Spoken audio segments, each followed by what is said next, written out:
and welcome. My name's Murray Black. I'm the Media and Communications Manager at the Workplace Gender Equality Agency, and I'm your moderator today. Before we begin, I would like to acknowledge and pay my respects to the traditional owners, past, present, and those to come, of the land on which I'm speaking from today, the Gadigal people of the Eora Nation. I'd also like to acknowledge and pay my respects to the traditional owners of the various lands on which you are all joining us from today. As we share our knowledge, learnings and research, may we also pay respect to the knowledge embedded forever within the Aboriginal custodianship of country. So welcome to our Employer of Choice for Gender Equality Citation digital event. We've got a terrific lineup of speakers today. First of all, our director, Libby Lyons, will give a short introduction to the agency, what we do, but more specifically about the Employer of Choice citation. And then we move into a panel discussion where Libby will be joined by Rachel Mead, who's the Head of Diversity and Inclusion at Woolworths Group, and Stephen Pickering, who is Vice President and General Manager, Thermo Fisher Scientific. Before I introduce Libby, there are a couple of housekeeping points. There's going to be a Q&A session at the end, and we really encourage you to type in your questions in the chat panel that you'll see on the right-hand side. We're also recording today's event, so you've all been muted to avoid any background noise. So to begin, please welcome Libby Lyons, who is the Director of the Workplace Gender Equality Agency. Libby has been the agency's director since 2015, and she's also a member of Chief Executive Women. Prior to joining the agency, Libby had a distinguished career in corporate affairs and government relations, including senior roles at BHP's Olympic Dam, Alcoa of Australia, Western Power Corporation and Telstra. Welcome, Libby. Thank you very much, Murray, and it is an absolute pleasure to be here. And I would also like to acknowledge the traditional owners of the land on which I am today, and that is the Whadjuk Noongar people. Perth's original people are the Whadjuk people, and they lived within a 50-kilometre radius of the city that we now call Perth. The Whadjuk are one of 14 tribes of the Noongar people, and Whadjuk actually means the guardians of the link between the land and the sea. And this link is Derbarl Yarragon, which we refer to as the Swan River.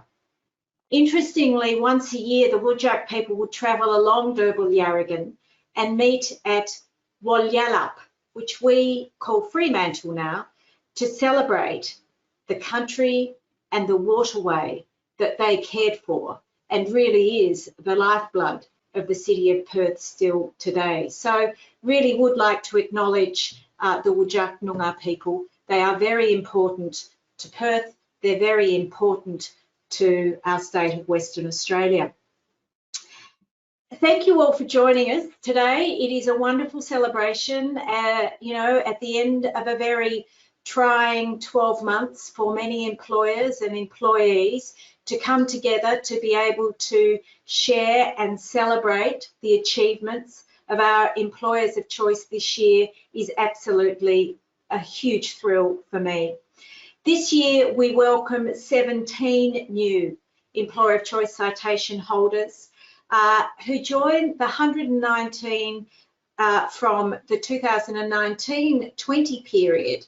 For many of you, you would know that we now award the citation for 2 years. So it is a 2-year citation that people get.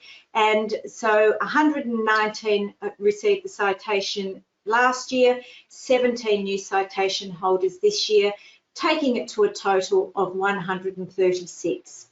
So we're thrilled about that. But I think the most important thing is that despite the tremendous upheaval, as I spoke about before, and the disruption that employers and employees experienced and are continuing to experience because of the COVID-19 pandemic, the dedication and the commitment of these employers to apply for the employer of choice is impressive, to say the least. Their commitment to gender equality has been rewarded, and I thank them very, very much for that, because the work involved to apply for the citation is huge. It's no mean feat, and they have done a wonderful job to get to that point. I think, you know, even in normal years, the citation is incredibly important because it showcases those businesses across Australia who are leading in the practice of gender equality in their workplaces, who are committed to achieving better gender equality outcomes. And they do it because they're smart. They do it because they understand that this helps their business, it helps their employees, it helps their shareholders and society in general. Last year, the University of Queensland did some research, published some research into the employer of choice for gender equality citation holders. And that research actually showed that organisations who have the citation were closing their gender pay gaps at a much improved rate to those who do not have the citation. The research also highlighted a number of additional areas where citation holders were leading the pack in terms of the better business outcomes and the better gender equality outcomes that they are achieving. As I said before, there was a faster reduction in the gender pay gap than other reporting organisations. That's always a plus. Interestingly, there was a higher representation of women at management levels. And we know that when we have a high representation of women at management levels, we see improved productivity, we see improved performance, and we see improved profitability. That was proved through another study done and research done by the Bankwest Curtin Economics Centre that was published last year. Citation holders also had a stronger pipeline of women moving into management, which is important. We need to groom and train and support women to move up through that management pipeline to ensure that we see more women become CEOs as we move forward. We also saw that these organisations had a high representation of women on boards. And, you know, that figure has remained pretty well static across the 7 years that we've been reporting data at the agency. Roughly 26–27% of all board positions in our data set are held by women. So we need to, again, see improvements in achieving women on boards. And we also, in these citation holders, saw through the research a higher proportion of female employees working full-time, and knowing that part-time work contributes, you know, a high proportion of women working part-time contributes to the gender pay gap. Getting more women working full-time is very, very important as well. You know, I think 2020 has shown us how our best laid plans can be thrown into turmoil at the drop of a hat. And in many businesses, it's been advances in gender equality, unfortunately, that have suffered. We saw from the data that we collected in 2020 that progress on gender equality has largely stalled in many areas. And I am concerned that I expect to see that trend play out from the data that we collect this year. What I will do, however, though, is commend every employer, again, whom under very difficult circumstances reported their data into the agency. The ensuring that we maintain and continue to collect the data is absolutely vital for our country in gathering and in ensuring that we maintain the integrity of our world-leading data set. I think when times are tough, when businesses are facing many challenges, when times are uncertain, really there is no better time to commit to gender equality. Gender equality will improve your business outcomes.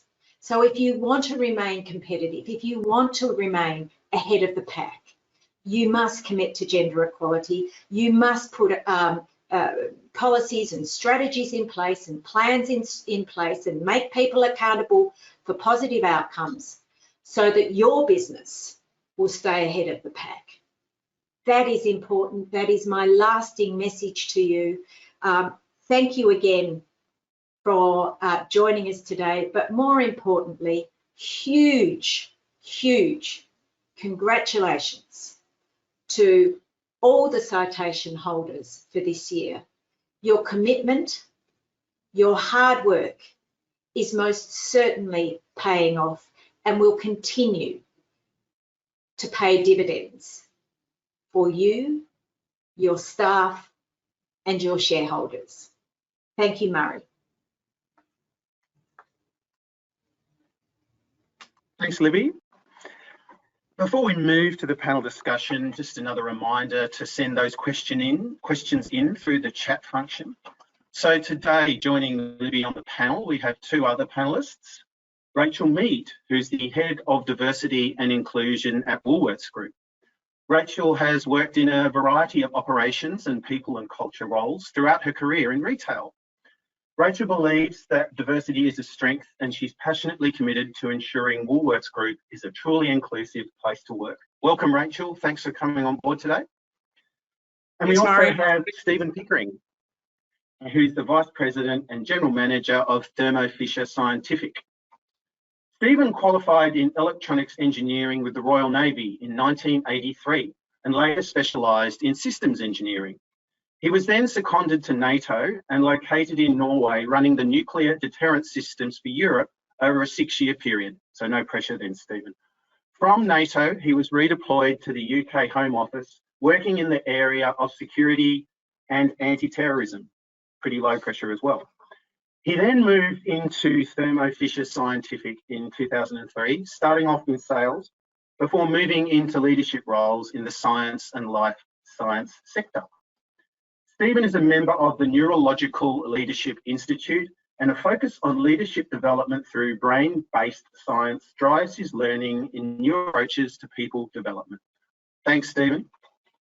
Thanks, I thought I'd begin with a question to Stephen, actually. When I read your background, it's absolutely fascinating, and I'm sure, like everyone else, I'd love to know more about your own personal journey and your career trajectory from working in those areas of nuclear deterrence, security and anti-terrorism to where you are now as an advocate for gender equality, and how your organisation became a citation holder. Yeah, well, great question. I think, looking at my background, I like scary jobs, and I think whenever you involve people in anything you do, it gets very, very scary. But the reality is that, the link through all of it is, the ability to communicate with and understand people. And I think that's the thing that's driven me through all of this. I kind of child of the 60s and lived through and worked and operated through 2 wars for my country, and, ended up getting to a point where I realized that what I was trying to do in nuclear physics wasn't possible, and you can't change the laws of physics. So, if you start throwing people into the equation, what happens? And you've got no guaranteed output the minute you bring people into an equation. So I kind of moved through that journey. As I was doing that, the one thing I realized was, my set of experiences give me one reality, and it's my reality. But in business, the more experience that's there, the more mindsets you have looking at the business, the better your decision-making capabilities in an organization can be. And that kind of leads to diversity. So, if I filled a room with people that were exactly like me, we'd all end up agreeing and just doing the one thing I wanted. And for me, diversity really is about looking at those different life experiences that are out there and those different mindsets in how they bring ideas, suggestions, and decision-making to the table. And this is where, the diversity component is really exciting for me. And, for us in our company, absolutely focused on what we do from a gender diversity perspective. And here locally in Australia, I'm incredibly proud of the team. And, You know, I've got a great team, Nico, Sui, Cara, all of these people who've really helped to build an organization that drives equality. It drives gender equality and the ability for people to speak up. And in that ability to speak up, our business gets better, because it's not one mind or one mindset thinking about the business. It's a variety of mindsets that have the ability to structure the future. That's what's incredibly important for me in the business. What was it in particular that made you decide to become a citation holder? So yeah, it was, I want the best. So look, you know, this is very selfish for me. I run a business out here. We're a global business, a multinational. We are the world leader in science, and I want the best. I want the best for the scientists in Australia. I want the best for our organization. I want the best for the people in my organization as well. And to do that, we have to be completely open.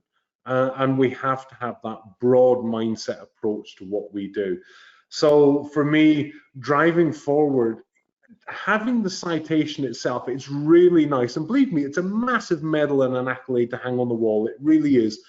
But the most important thing is when we go out to the universities, to this next generation, when we go out to the employee force that's out there, to have that in front of the generations coming through now and say, we are, you know, an employer of choice for gender equality, that's a real attraction for us. That means that I might get placed higher than our competitors that are chasing these top talents out there.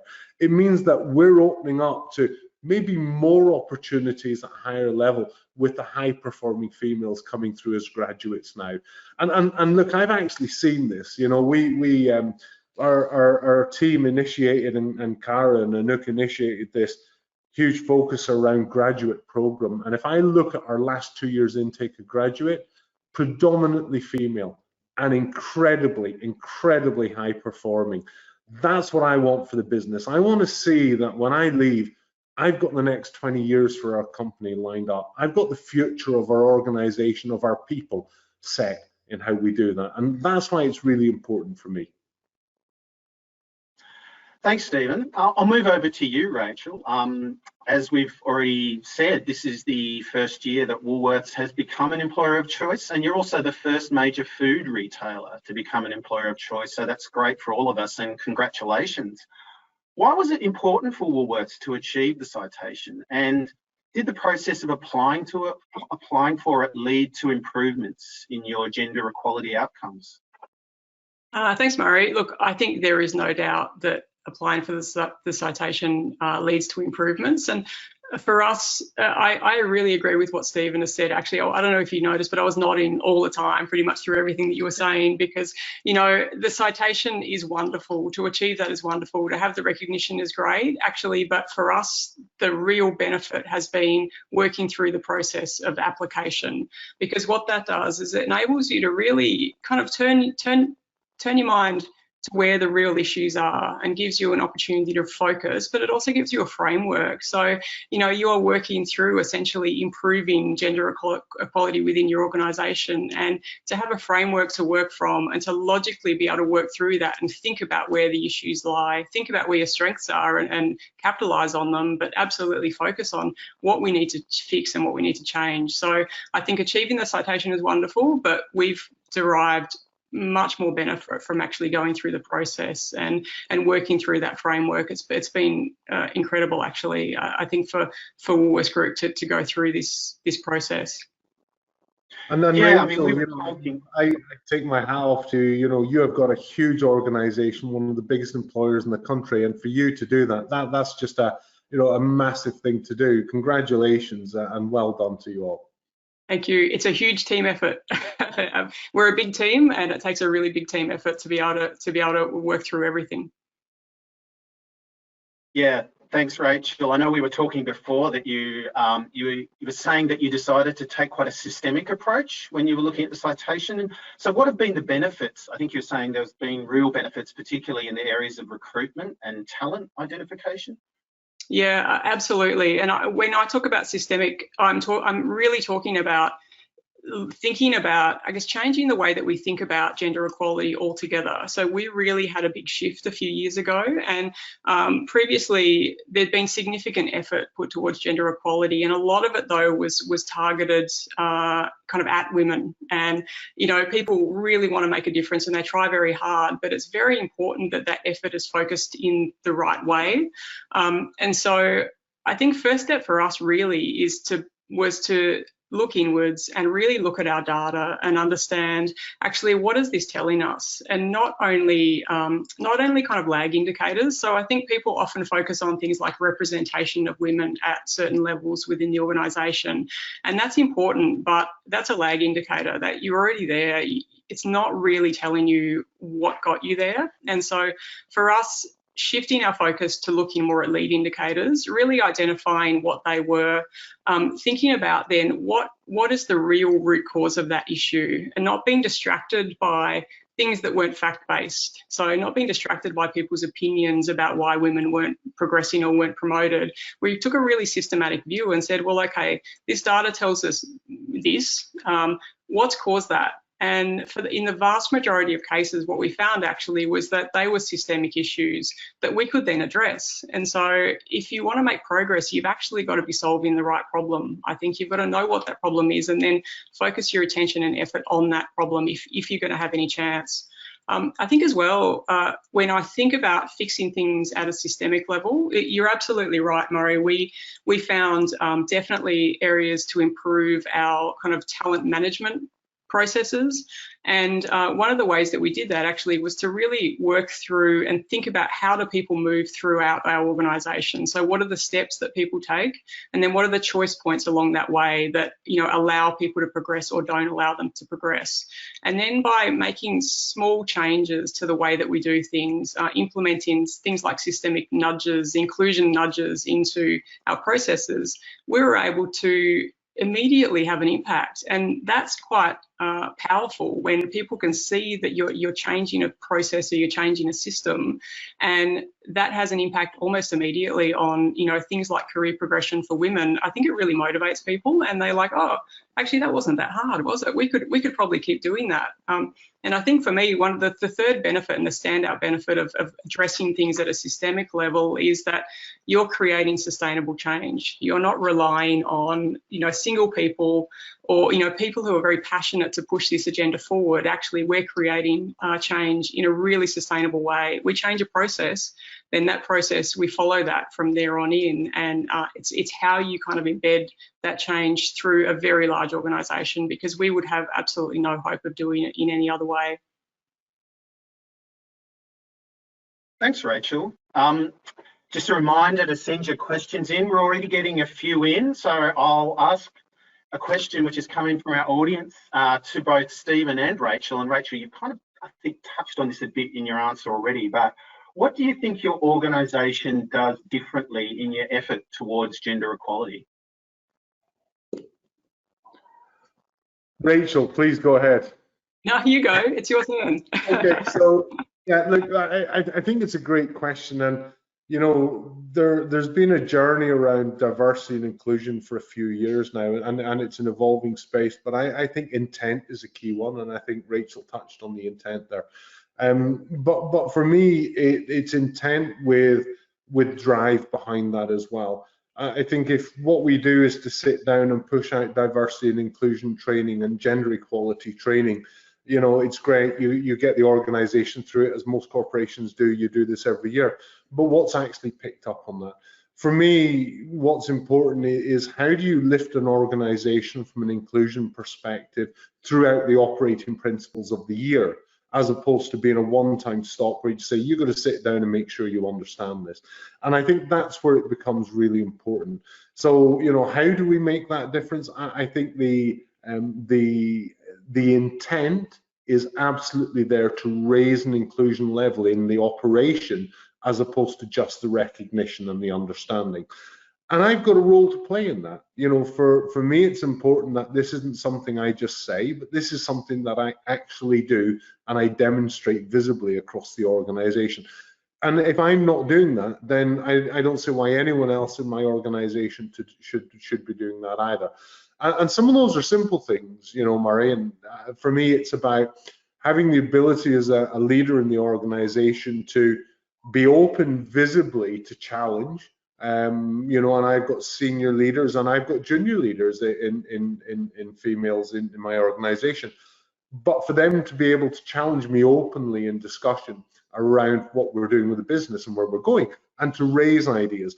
And that's where I think the leadership has a definite role in how you move that forward. It starts at the top, and it has to be intent, and it has to be demonstrated, not just listened to and pushed down. I think, I guess following on from what Stephen said, I agree with all of that.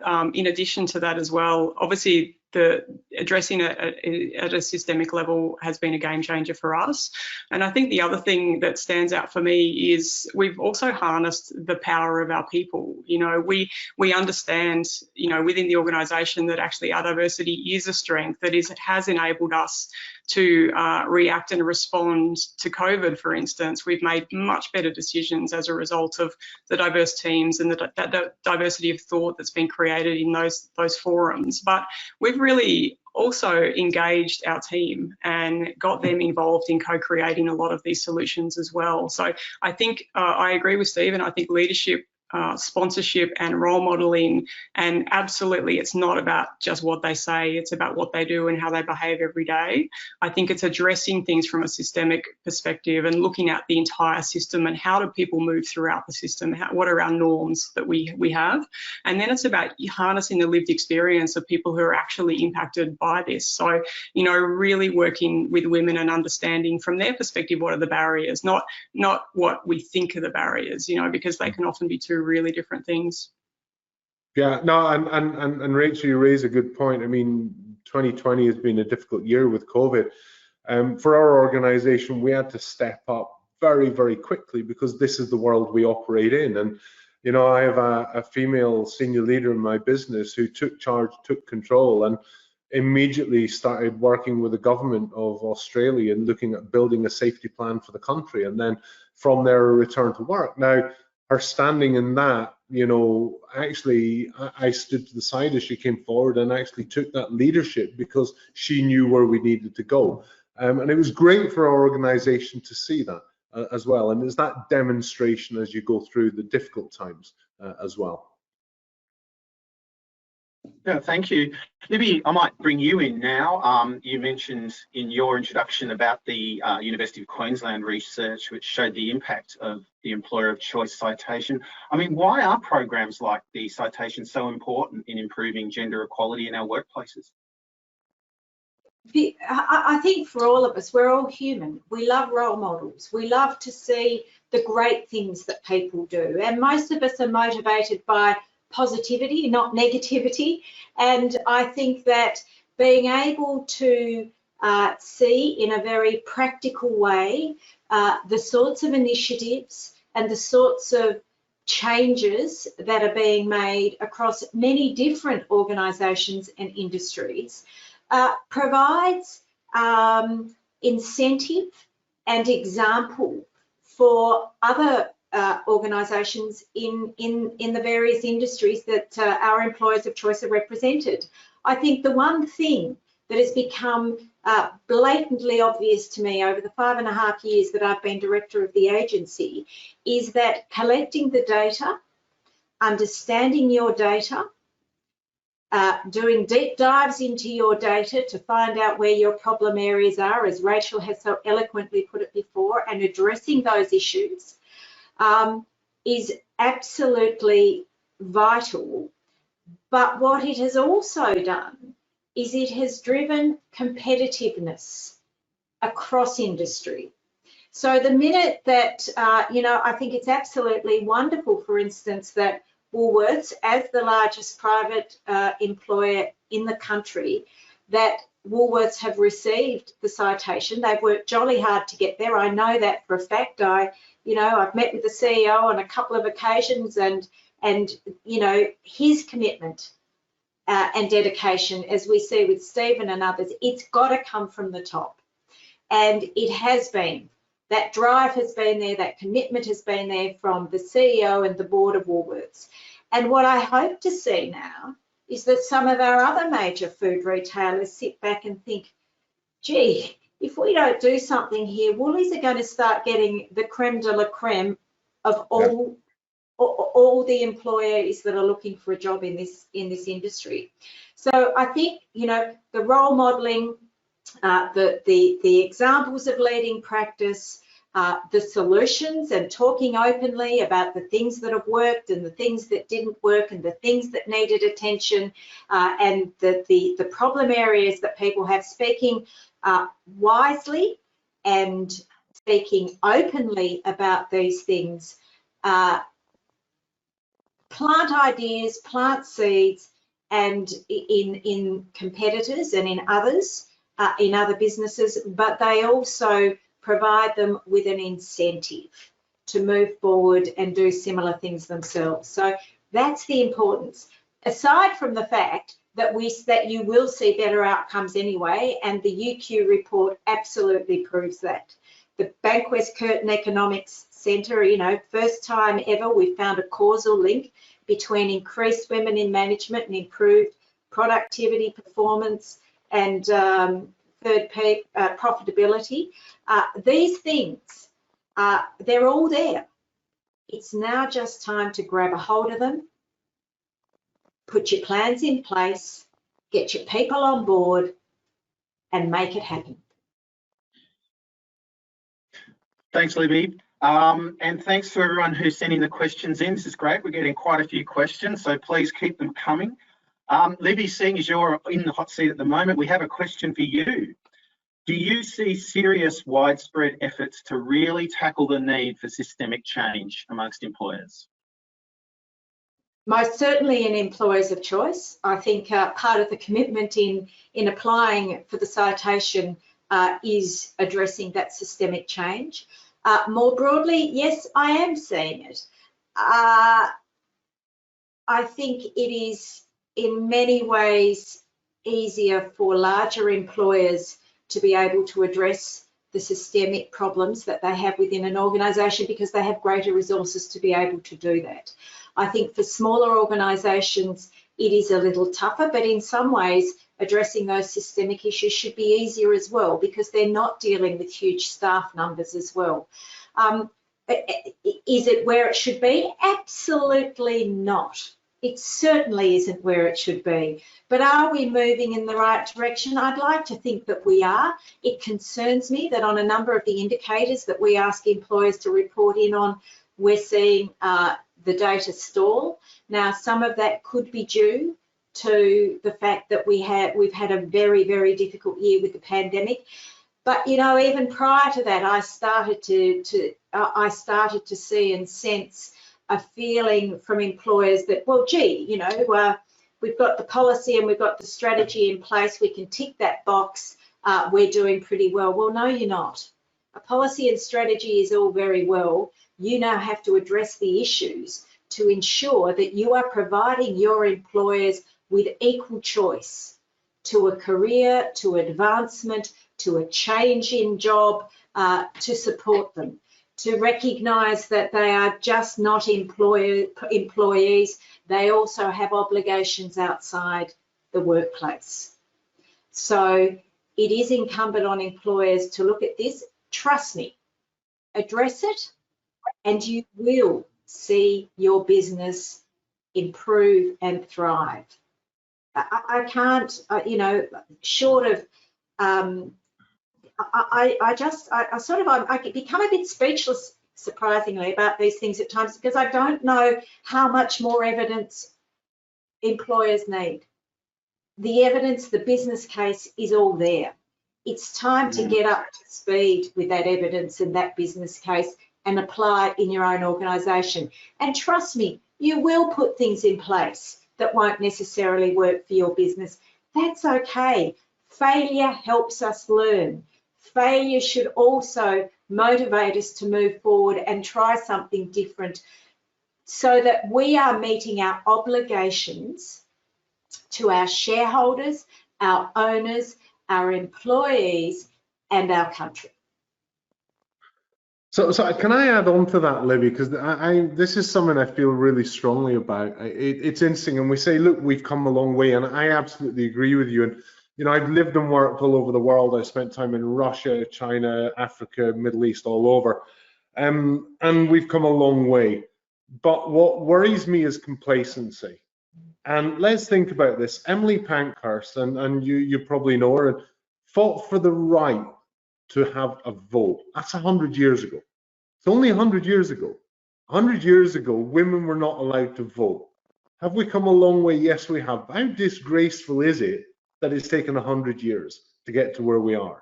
And I don't think that anyone in any corporation should sit back and relax and say, I tick the boxes, we did well.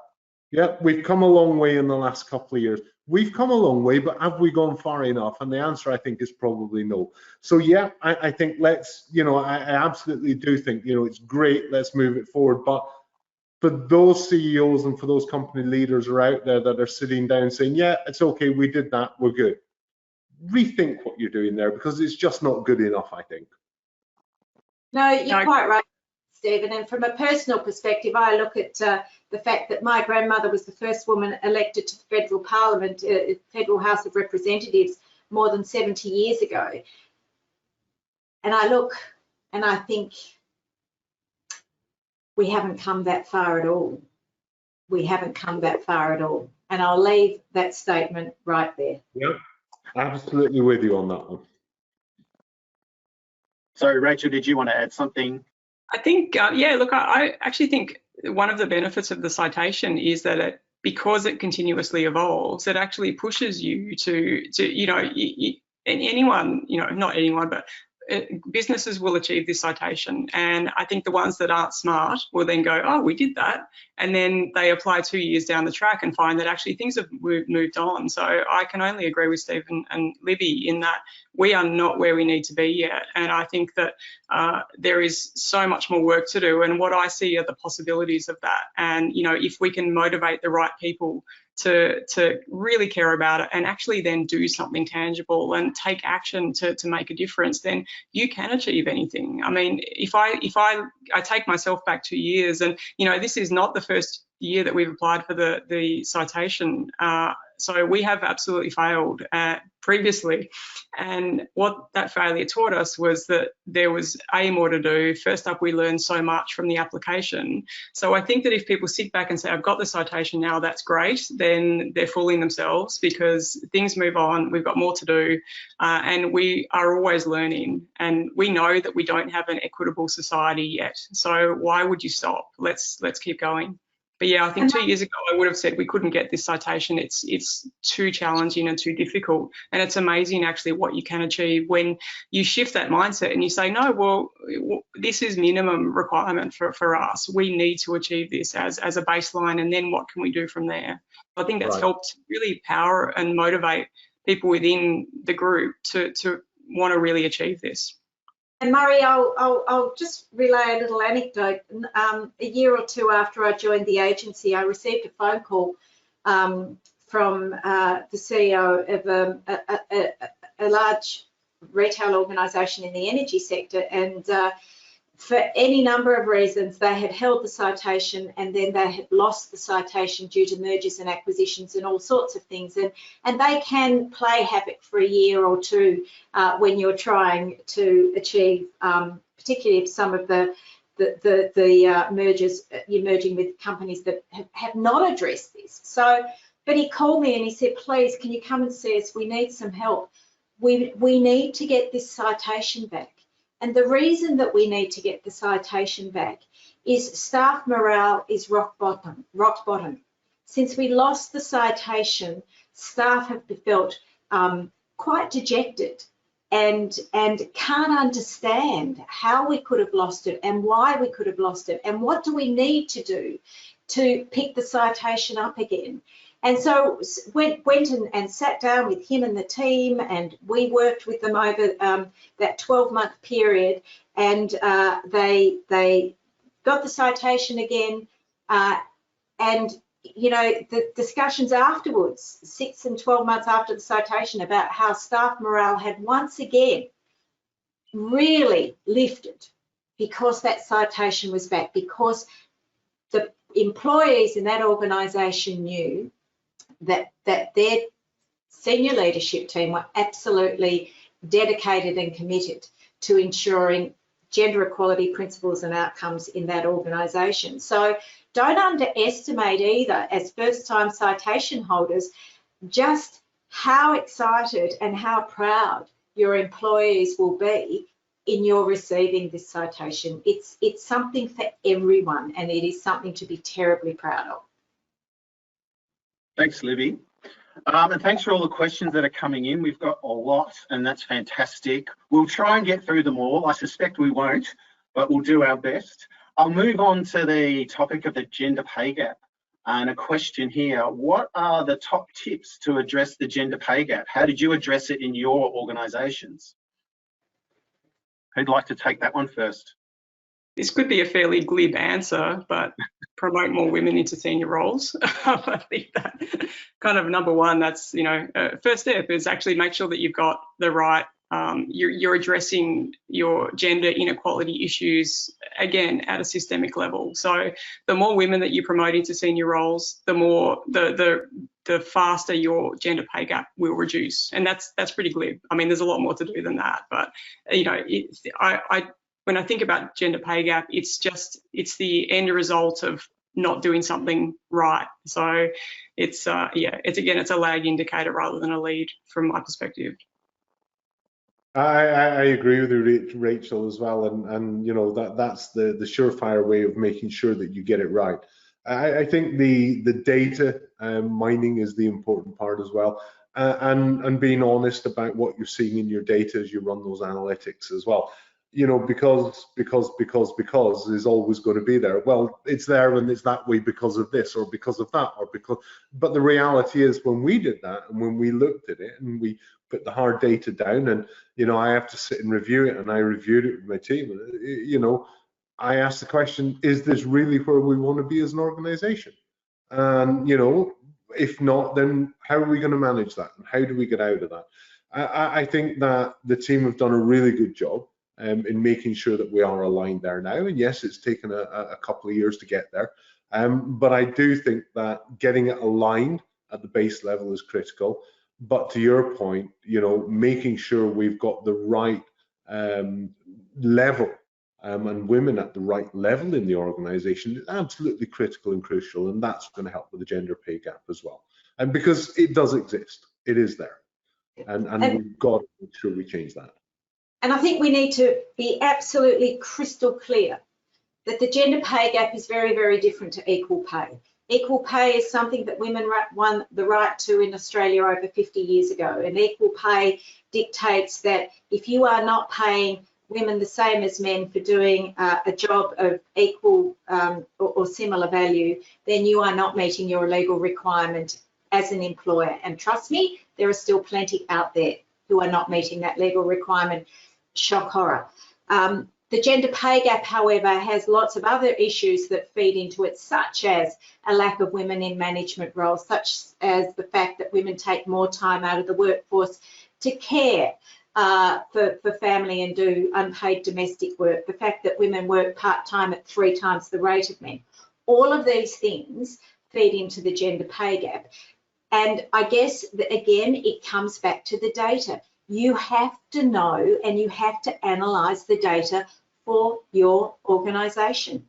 You have to do a gender pay gap analysis. You have to then find out why you have a gender pay gap, because I would suggest that 99.9% of organisations in Australia today, when they do a gender pay gap analysis, will find that they have a gender pay gap in favour of men.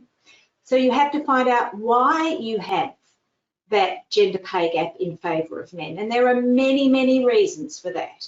And if I look at HESTA, the Health Superannuation Fund, when HESTA did their gender pay gap analysis, they discovered that one of the causes of their gender pay gap was the fact that there were more women working part-time than men, and that actually these women were not being offered the same training and development opportunities as people working full-time. And so in addressing their gender pay gap, they put an action plan in place that ensured that women working, that anyone working part-time had the opportunity for development and training as full-time people did. So there are many, many reasons for it, but again, you don't know what you don't know. Analyse your data, do the deep dives, find out where your problems are, put the action plan in place, and make sure it happens. Yeah, and Livy, I'm gonna, you know, I absolutely align up with you on that. I think you touch on one subject, which is around the part-time working. I think that in the next 10 years, we're going to see a mass change in how people work, how people operate. Yeah, I look at the generation coming through now. The expectation is very different. You know, the questions I'm asking now are, you know, is it better to have one full-time or two part-time people? And do we create job specifications, or do we find people that fit the organization in what we want and find a role for them and fit the job around them?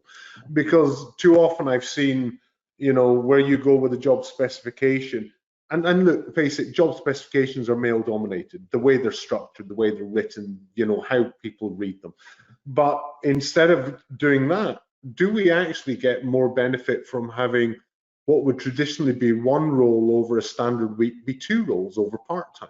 You then get two mindsets that have the ability to adapt to that. And I think this part-time aspect of working is really going to change over the next 5 years. And the question I've got, are we ready for that? And are we enabling that for our teams today? Because there's many reasons, you know, people need to work part-time. So I think we're going to have an opportunity in the next 10 years to really rejuvenate how we think about roles, responsibilities, work, and people in the workplace. And that should really help gender equality as we drive that forward, I hope. Thanks, Stephen. We've talked a lot about leadership so far, but we've actually got a question about middle managers, which is quite interesting. And Libby, I know you might well have something to say about that, but what's the role of middle managers in supporting gender equality, and what's been your experience, Rachel and Stephen, in your organisations? I think middle managers are critical. I think that leadership is one thing. Middle managers are often the people at the coalface. You're getting the work done and, you know, applying what it is that we'd like them to apply. So you also need, you know, as much as leadership sponsorship is fantastic and role modelling is great, you know, we have, I guess at Woolworths, we have the team on board. Middle management is often where it goes wrong, I think, for team members. So you do need to provide them a lot of attention. The other thing I think about is, first up, making sure they're educated and completely understand why it is that we're doing what we're doing, I think is really critical.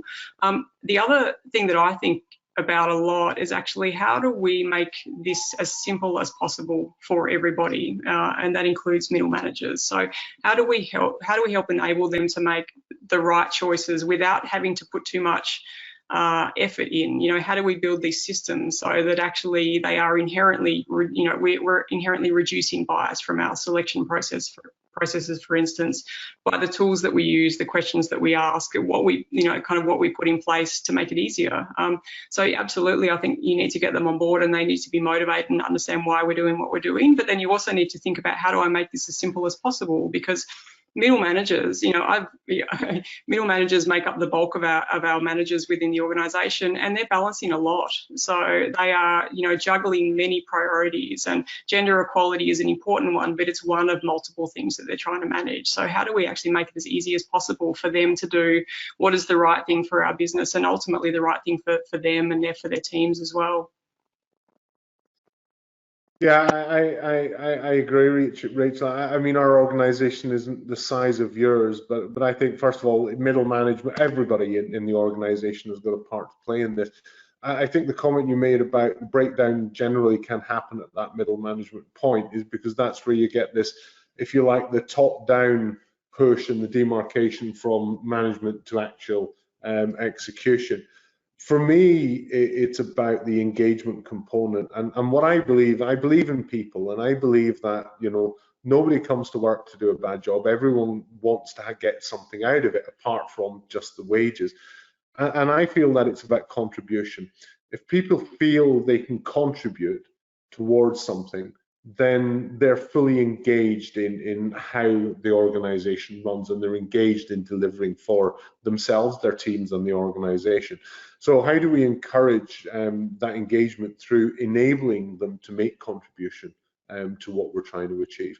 And I feel that if you give people the opportunity to make a contribution towards the overall goal, the engagement is phenomenal, and you get that pull through. And I think from my perspective, you know, we underestimate the pressures that we put on our middle managers. You know, they're getting it from every direction. You know, they've got to meet sales targets, they've got to meet health and safety targets, they've got to meet all sorts of targets. And then we come up and say, well, you've got to meet this gender equality targets, or you've got to do this, or you've got to do that. And it is, you know, it's all consuming for them. And there is fear involved in having to do things that you don't truly understand. And Rachel's actually, and Stephen have hit the nail on the head here. We have to enable, we have to provide our middle managers with the tools to be able to manage flexible work teams, for instance. So, you know, the mere fact that a middle manager might be absolutely terrified of the thought that they have to manage somebody job sharing. Because you're not managing one person, you're managing two. And we all know that the hardest part of any job is the people management. So we need to ensure that we are providing our managers, our middle managers, with the training, the education, the skills and the tools to help us deliver the gender equality outcomes for our organisation in whatever areas that may be. And it may be a flexible workforce, it may be giving them the tools to understand that nobody is indispensable, and that actually if you know, John Smith wants to go off and take his 4 months of parental leave, that's okay. The organisation will still survive. We will find a way around it. We're agile and whatever. So, you know, understand middle managers are under a lot of pressure. Much of that senior management are putting on them, but they're also getting it from their employees. So let's support them, train them, educate them, provide them with the tools that then gives them the competence and confidence, as Stephen was talking about before, to help make this happen. Thanks, Libby.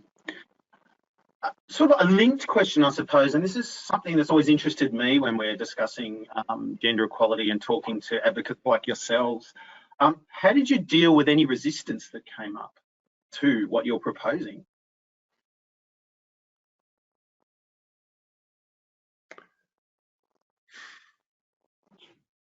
You'll go, Stephen. Okay, thanks. Or did you have? I mean, was there much resistance, I suppose? And if Oh, so, right. how did you deal? I think resistance is going to be there, but in my case, if it was there, it was in background. It wasn't at the forefront. And the way you know you need to think about this one, Murray, is change is difficult for people, and people struggle with change. It's not normal. It's not natural. It is difficult. So for me, it was about, you know, ensuring, and I had a great team, I got to tell you, phenomenal team, but about the whole team ensuring that the organization was aware of what we were doing and where we were going and why, and what that purpose was. What was our intent and why were we doing that? And helping people understand that. And I think that's about managing people through the change process and helping them understand, you know, the rationale around this. Now, there's a lot of studies, and we talked a little bit earlier before the call about, you know, the theory on, you know, diversity and inclusion. And, you know, the new theory there is actually you lift the whole organization as opposed to segregating components of the organization out. And what that means is, you know, we've got women's employee resource groups. Is that the right thing to do in the future? I think personally, absolutely it was the right thing to do here and now and what we were doing. But as we think about the future, you know, just by segregating and separating, you're causing and you're creating exclusion. So, you know, for me, it's talking about the whole organization in its entirety and what we're trying to do as a business and what our future looks like, what that vision is, And this is a huge part of that vision in how we're doing it. So it is about managing the change expectation. I don't think people inherently want to say, no, I'm not behind this, and I'm not going to do it. But it's helping managing that expectation. I think, yeah, I agree with Stephen. I think for us, it's very much aligning the work that we're doing in gender equality to our purpose. So helping people understand the contribution that this makes to our organisation's purpose overall. That's been really important for us. I think another way that we've addressed any resistance, and a bit like Stephen, like no one's kind of come out and gone, this is not important, we shouldn't do this. But I do think you sometimes get this underlying kind of, passive resistance, I guess I would call it. And one of the ways that we addressed that actually was just first up using data much better than we had before, and delivering a really compelling argument that was based in fact, not in opinion, not in this is a nice thing to do, wouldn't it be great if we promoted more women? None of that. We actually talked about, where are we at, what's causing that, and then what could you do to address that? So I think enabling managers and leaders to do something that's actually going to make a difference, and helping provide them a bit of a roadmap for how to get there, I think actually helped, because once people start to see that what they're doing is making a difference, then they're much more motivated to continue. That's been very helpful, I think, for us. Yeah, great. We've got about 5 minutes left, so I'll try and squeeze in a couple more questions. Gender equality, we focused a lot on the benefits for women, but obviously gender equality is for good for men and women. What benefits have you seen for men as well as women because of your gender equality initiatives? Look, absolutely. And when we talk gender equity or gender equality at Woolworths Group, we very rarely actually talk about women. So I think one of the first things that has helped us to progress is changing the language and the narrative around it. And that automatically brings men to the table. So actually what we're talking about at Woolworths is about gender equality and gender equity, and that's for both genders, so everyone's included in that, and everyone has a place at the table. I think so that's been really important. I think the benefits that we've seen, obviously with getting men involved, that they feel like they're making a contribution, they are making a contribution, and our results are better, because they're included in this conversation, and resistance is lower. I think that COVID has been a game changer for men in terms of accessing flexible work options. And anecdotal feedback that I've heard from men in our organisation, particularly when they were going through a period of working at home, was the ability for doing that, for accessing more flexible work, had meant that they've been able to take up more home responsibilities. They've connected with their children. They've looked after their well-being better because they have, been able to fit exercise into their work days. And I know that many of them, it's been a huge unlock and a huge benefit, and a bit of a realization, I think, of what they were missing out on before. And I think that's given, first up, it's given a number of men in the organisation more confidence to ask for or require things like flexible working, taking longer periods of parental leave, all of those kind of things. They're more confident to ask. But I think leaders within our organisation are also now more equipped and capable to assess that and actually not feel worried about what that would mean. And so they're much more open-minded about that. So I think the benefits for men are huge, and I think we've only just started to unlock what the potential is there. I absolutely echo everything you say, Rachel. It's been interesting in the last year. I've taken to dropping in video calling a lot of people all through my organization just to check base and make sure that they're okay. And what I found is, as I've called men all through the organization, I've met some of their children, and they're just saying, look, sorry, I'm just going through and teaching them this at the minute, and they're taking part in that schooling and that part of that life that men, who go to work generally miss out on, and not all men do, but I think it's opened their eyes a little bit to that. And certainly for me, to listen to them now about how much more inclusive they are in the family structure than they have been before. And I think the benefit to that goes beyond the workplace. I think that's a far broader benefit for people in general, families, and for the country. And that's great to see. But also, as we think about that, you know, being known as a gender equality employer is opening us up to a different set of people in the new generation that are now leaving university. They have very different ways. They're not me. You know, I'm old and much way beyond, you know, where their thinking is. But they're now looking at organizations in a different way, and they're asking the questions, well, what is your green policy? What is your gender equality policy? What is your diversity inclusion? And that is very visible now, and that's something that, you know, employees are really asking for these days. So it's becoming more and more important. Great. Just one final question. I'll try and squeeze in very quickly. What advice would you offer anyone who's thinking about applying for the citation? As our final question for the day. Just do it. Kind of get on with it. You learn as you go. Give it a go, and expect that you won't necessarily get it first time, but you'll learn so much. So don't be afraid to fail. Keep trying, and you will get there. And great. Be ready to be open for what you find, and willing to change it. And I think you know, it's something that the future of your business is going to depend on it, because this is where the world is going. You know, and we just get it done. Just get it done. And I think from the agency's perspective, I can put my hand on my heart as I finish up my term and say that there are amazing people at the agency that help you the whole way through. We are here to help, we're not here to hinder. And we have amazing skills and experience in our people, and they, more than anyone, want to see people achieve the citation and be successful. So we're here to help. We will continue to be here to help, no matter who the new director is. I know that we will continue to be here to help all employers achieve the citation. Great. Well, that's all we've got time for. We're right on 3 o'clock. Thank you, Libby. Thank you, Rachel. Thank you, Stephen. I certainly found the discussion fascinating, and I hope everyone else did as well. So thank you very much for attending today, and goodbye. Thank you, Murray, Stephen, Rachel. Bye. Stay safe. Bye.